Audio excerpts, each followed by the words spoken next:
Shalom, selamat pagi saudara-saudari yang terkasih di dalam Tuhan Yesus Kristus. Selamat berjumpa kembali di dalam renungan pagi hari ini. Sebelum kita membaca dan merenungkan firman Tuhan, marilah kita bersama-sama mempersiapkan hati dan pikiran kita dan memohon tuntunan Roh Kudus. Mari kita berdoa. Ya Allah, Bapa kami yang di sorga, yang kami sapa di dalam nama Tuhan kami Yesus Kristus, kepadamu segala hormat dan pujian. Kami datang kepadamu, datang untuk mengucap syukur dan bermohon kepadamu. Karena kasih-Mu, kami boleh ada sampai saat ini untuk menerima anugerah-Mu. Pada kesempatan ini, kami mau memohon pengampunan-Mu atas dosa kesalahan kami, agar tidak menjadi penghalang berkat firman Tuhan yang sebentar lagi akan kami baca. Berikanlah tuntunan-Mu, buatlah kami mengerti dan menjadi pelaku firman di dalam keseharian kami, sehingga nama-Mu senantiasa dimuliakan. Dengarlah doa kami ini. Amin. Saudara-saudari yang dikasihi Tuhan, renungan firman Tuhan pada pagi hari ini terambil dari 1 Tesalonika 2 ayat 3-8. Saya akan membacakannya untuk kita. Sebab nasihat kami tidak lahir dari kesesatan atau dari maksud yang tidak murni dan juga tidak disertai tipu daya. Sebaliknya, karena Allah telah menganggap kami layak untuk mempercayakan Injil kepada kami, karena itulah kami berbicara, bukan untuk menyukakan manusia, melainkan untuk menyukakan Allah yang menguji hati kita.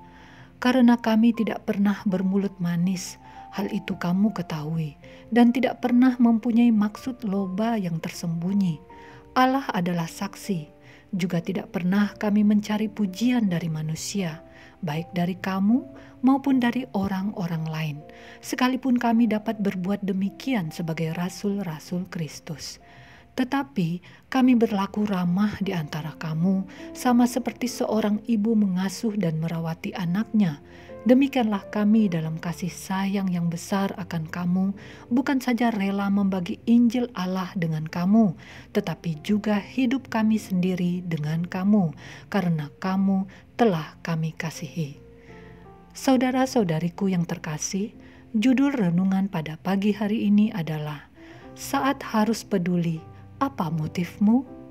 Saudara-saudari yang dikasihi Tuhan, dari surat Paulus yang pertama ini, kita dapat mengetahui bahwa Paulus yang sudah menyingkir dari Tesalonika akibat penolakan dan penganiayaan yang dialaminya, sangat bersuka cita ketika mengetahui bahwa jemaat Tesalonika yang dibangunnya di sana masih tetap bertahan. Ia menyadari kekuatan Roh Kudus bekerja sehingga firman dapat diterima oleh jemaat Tesalonika. 1 Tesalonika 1 ayat 5-6. Paulus juga menjelaskan bahwa pelayanan yang dilakukannya di Tesalonika itu bukanlah untuk kepentingan pribadinya, melainkan karena perintah Allah untuk menyukakan Allah, dan dalam pelayanannya ia melakukannya dengan ramah dan penuh kasih yang digambarkannya sama seperti seorang ibu mengasuh dan merawati anaknya. Ayat 7.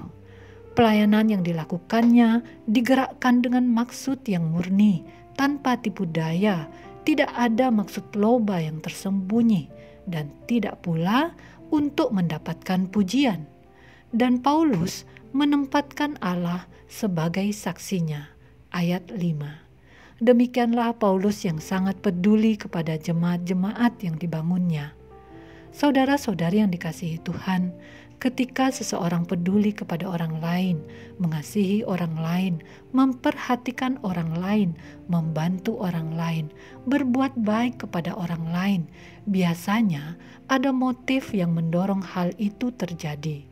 Bisa karena memang suatu kewajiban, atau karena adanya rasa bersalah, atau karena keterpaksaan, takut bila tidak membantu akan timbul dampak negatif, atau karena ingin mendapat pujian bahwa kita adalah seorang yang baik. Bagi orang-orang tertentu bisa juga karena tidak dapat berkata tidak, sehingga mau peduli atau memberi bantuan sekedar untuk menyenangkan orang lain. atau kita melakukannya karena ketaatan kita kepada Tuhan, seperti yang dilakukan Rasul Paulus. Rasul Paulus datang membawa kabar baik agar keselamatan diperoleh jemaat Tesalonika. Memang, sebagai orang Kristen kita diajarkan untuk mengasihi, peduli, bukan hanya untuk diri sendiri, tetapi juga terhadap orang lain. Namun haruslah dengan tulus hati atau dengan motif yang benar. Bila kita peduli dengan orang lain, memberi atau menolong orang lain dengan motif yang salah, pada akhirnya akan menimbulkan kekecewaan, kebencian, dan merusak hubungan yang baik, sehingga dapat melukai hati kita sendiri. Roma 12 ayat 9-10 berbunyi demikian. Hendaklah kasih itu jangan pura-pura, jauhilah yang jahat dan lakukanlah yang baik. Hendaklah kamu saling mengasihi sebagai saudara dan saling mendahului dalam memberi hormat. Saudara-saudari yang dikasihi Tuhan, Tuhan ingin kita melakukan sesuatu dengan motif yang tepat, apalagi yang terkait dengan pribadi orang lain. Kita dapat mengambil sebuah keputusan sesuai dengan keinginan bebas kita tanpa adanya paksaan, sehingga tidak boleh menyalahkan orang lain dari keputusan itu. Tetapi kita diingatkan untuk melakukan segala sesuatu karena ketaatan kita kepada Tuhan. Di samping berbuat untuk keutamaan diri sendiri, suatu ketika mungkin kita melakukan sesuatu dengan harus berkorban, karena merupakan bagian dari kesaksian iman kita, yaitu bentuk ketaatan kita kepada firman Tuhan. Mari kita memohon tuntunan Roh Kudus agar kita tidak salah dalam memilih motif, memutuskan sesuatu untuk alasan yang tepat sebagai wujud peduli kepada diri sendiri dan juga kepada orang lain. Demikianlah renungan pada pagi hari ini. Tuhan memberkati. Kita akan menutup renungan dalam doa, tetapi jika saudara ingin didoakan secara khusus, hubungi email kami. Kerinduan kami agar channel ini menjadi berkat bagi banyak orang. Mari kita berdoa. Puji dan syukur kembali kami naikkan kepadamu ya Bapa.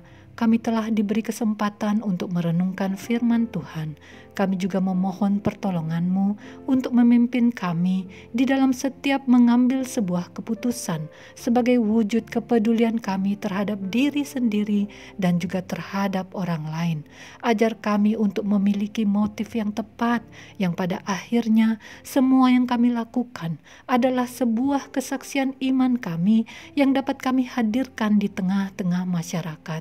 Kasih Tuhan dapat dirasakan oleh setiap orang. Kami serahkan seluruh kegiatan sepanjang hari ini di dalam pemeliharaan Tuhan. Dengarlah doa syukur dan permohonan kami yang kami naikkan melalui Tuhan Yesus Kristus, Juru Selamat hidup kami. Amin. Saudara-saudari, mulailah harimu. Kiranya kasih dan anugerah Tuhan senantiasa melimpah di dalam kehidupanmu. Muliakanlah Tuhan di dalam setiap aktivitasmu dan jadilah saksi hidup bagi firman-Nya. Roh Kudus menyertai kita semua sampai berjumpa kembali di renungan berikutnya. Tuhan Yesus memberkati.